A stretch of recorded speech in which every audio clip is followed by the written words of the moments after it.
یکسر ختم کر دیا۔ تو پھر اللہ کے رسول حضرت محمد صلی اللہ علیہ وسلم نے عرب کی اس بگڑی سرزمین پر وہ قانون رائج کیا، اللہ کے انصاف کا قانون رائج کیا، اور وہاں پہ نہ کسی کو اونچ نہ نیچ، یعنی کہ کوئی بڑا نہیں کوئی چھوٹا نہیں، اس میں بالکل جو فرق وہ ختم کر دیا۔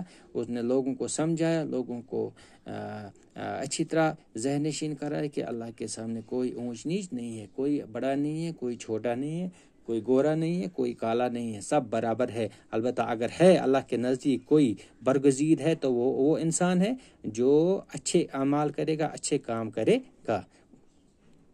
ایک مرتبہ آپ صلی اللہ علیہ وسلم کے سامنے بڑے گھرانے کی ایک خاتون کا معاملہ پیش ہوا۔ کہتے ہیں کہ ایک مرتبہ اللہ کے رسول حضرت محمد صلی اللہ علیہ وسلم سامنے کے ایک واقعہ پیش آیا، ایک مسئلہ پیش آیا، وہ لیکن ایک خاتون ایک عورت کا مسئلہ پیش آیا جو کہ ایک بڑے گھر کی عورت تھی، ایک بڑے گھرانے کی عورت تھی، یعنی بڑے خاندان کی عورت تھی۔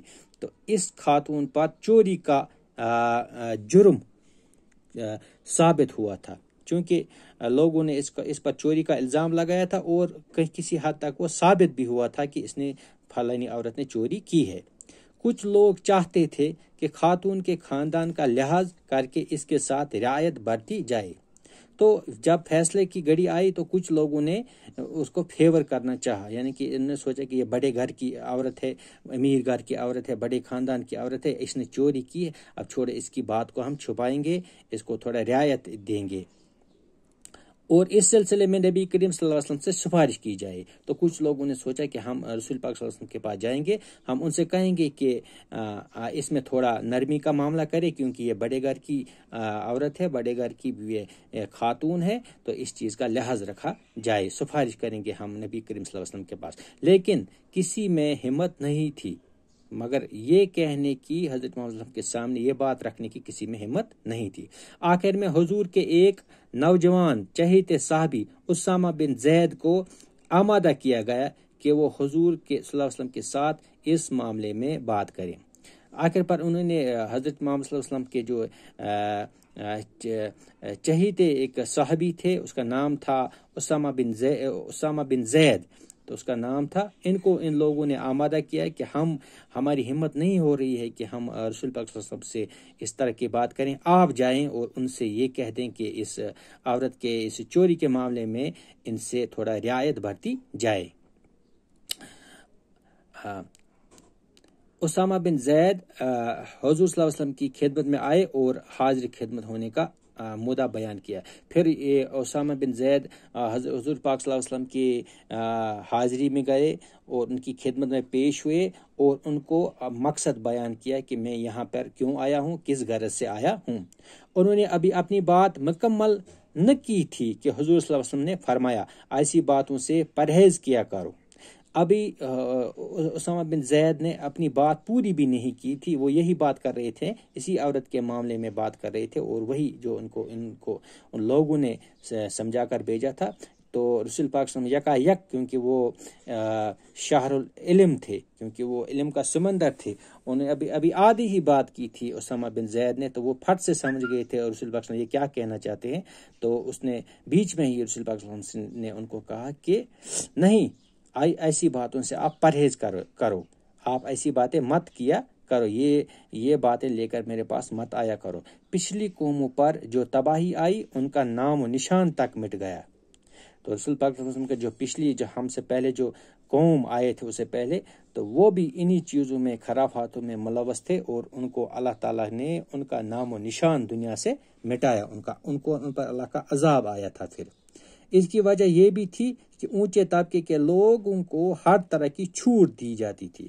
رسول پاک صلی اللہ علیہ وسلم نے ان کو سمجھایا، اسامہ بن زید کو، کہ اس میں ایک فیکٹر یہ بھی تھا اللہ تعالیٰ کے غضب کا ایک فیکٹر یہ بھی تھا کہ بڑے لوگ جو تھے، جو امیر لوگ تھے اور بڑے خاندان کے لوگ تھے، اگر وہ غلطی بھی کرتے تھے تو ان کو چھوٹ دیتی تھی، لیکن غریبوں کو چوسا جاتا تھا، غریبوں کو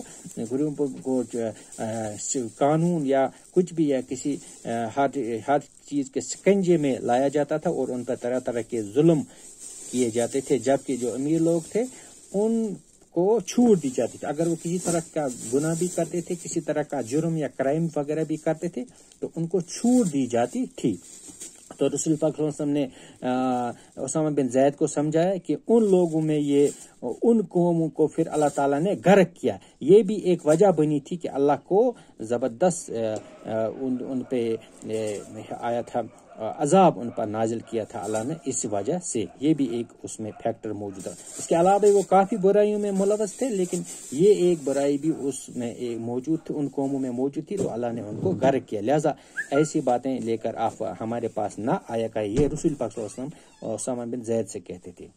اس کی ایک وجہ یہ بھی تھی کہ جب کہ عام لوگوں کے لیے نہایت ہی سخت قانون بنائے جاتے تھے, تب کی زمانے کی بات کہتے ہیں, جو قوم اللہ تعالیٰ نے پھر غرق کیے, تباہی برباد کیے, فنا کیے, نیست نابود کیے, ان میں امیر لوگوں کے لیے الگ قانون تھا, نرم قانون تھا, اور غریب اور لاچار لوگوں کے لیے سخت قانون تھا. غریب لوگوں کی چمڑی کھینچی جاتی تھی.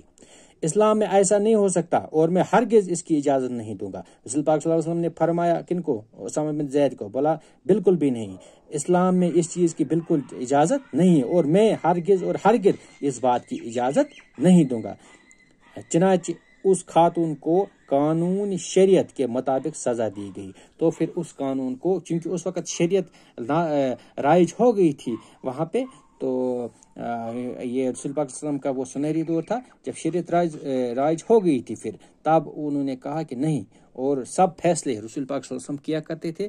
تو اس نے کہا نہیں, میں ہرگز اور ہرگز اس معاملے میں کوئی چھوٹ نہیں دوں گا, کیونکہ یہ چیز اللہ کو ناپسند ہے, ناگزیر ہے, ناپسند ہے, اور یہ شریعت کے بالکل خلاف ہے.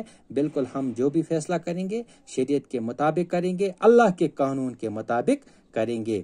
تو پھر اس خاتون کو جو چوری اس پر ثابت ہو گئی تھی, اس نے سچ مچ چوری کی تھی, تو اس کو پھر شریعت کے مطابق ہی سزا دی گئی. جس طرح باقی لوگوں کے لیے چوری کی سزا رکھی گئی تھی ان دنوں, وہی سزا پھر اس عورت کو بھی دی گئی شریعت کے مطابق. تو یہ تھا انصاف کن کا؟ ہمارے رسول اکرم صلی اللہ علیہ وسلم. تو بچوں, ہم نے آج جتنا بھی پڑھا اس کو ہم نے آپ کو اچھی طرح سے سمجھایا. تو آپ گھر میں اس جو لائنیں ہم نے پڑھی ان کو آپ بار بار 5-6 بار ریپیٹ کریں گے, دہرائیں گے.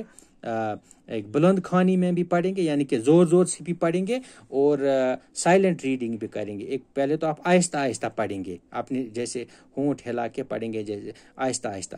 پھر 2-3 بار ایسے کریں گے, پھر اس کے بعد بلند خوانی سے پڑھیں گے, زور سے پڑھیں گے. اس سے کیا ہو جائے گا؟ اس سے آپ کی جو ریڈنگ کیپیسٹی ہے, پڑھنے کی صلاحیت ہے, یہ بڑھ جائے گی. اور آپ اپنا خیال رکھیے گا, اپنے گھر کے اندر ہی رہیے گا, اور اگر باہر جانے کی آپ کو ضرورت پڑے تو ماسک لگا کر آپ نکلیں گے. دن میں 2-3 بار اپنے ہاتھ یہ صابن سے دھوئیں گے, اور سینیٹائزر کا استعمال بھی کر سکتے ہیں آپ 1-2-3 بار دن میں. تو اس سے کیا ہے کہ آپ اس جو یہ مہلک بیماری ہے کرونا وائرس, جس کی لپیٹ میں پورا عالم آ چکا ہے, اور اسی کی وجہ سے آپ کو بھی گھروں میں رہنا پڑ رہا ہے اس وقت, اور ہم آپ کو ورچوئل موڈ کے ذریعے ہی تعلیم دے رہے ہیں. تو انہی باتوں کے ساتھ میں آپ سے الوداع ہو رہا ہوں, اور انشاءاللہ ہم دوبارہ کل ملیں گے اور اس ٹاپک کو آگے پڑھیں گے. السلام علیکم ورحمۃ اللہ وبرکاتہ.